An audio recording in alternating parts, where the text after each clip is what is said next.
President Trump made huge news yesterday in a sit-down with NBC's Lester Holt. Unfortunately, from the administration's point of view, it essentially altered the narrative that the White House had been putting out about the firing of James Comey. That narrative, espoused in a number of interviews by top administration officials, was that this all revolved around Rod Rosenstein. He's the Deputy Attorney General. He'd been on the job for 2 weeks. He had written a 2-page memo on why Comey should go, much of it having to do with Comey's handling or mishandling of the Hillary Clinton email investigation.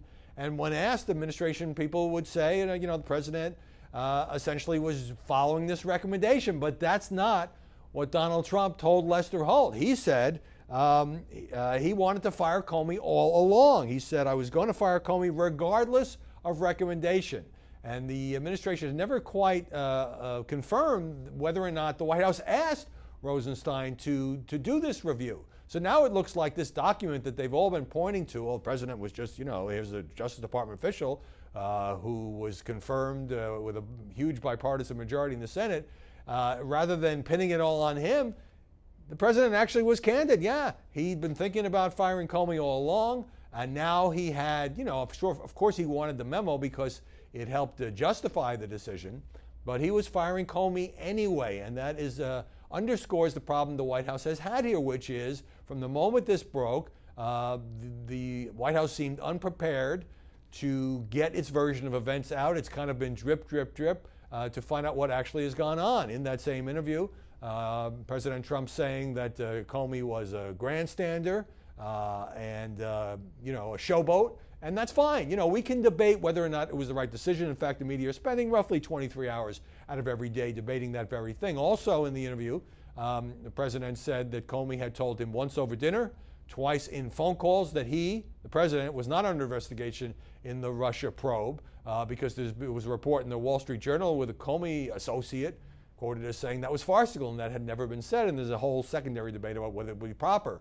for the FBI director to tell that to the president in this circumstance. Now, Sarah Huckabee Sanders got hammered pretty hard at yesterday's briefing because she was one of the ones who had pointed to the Rosenstein memo as being the crucial event here.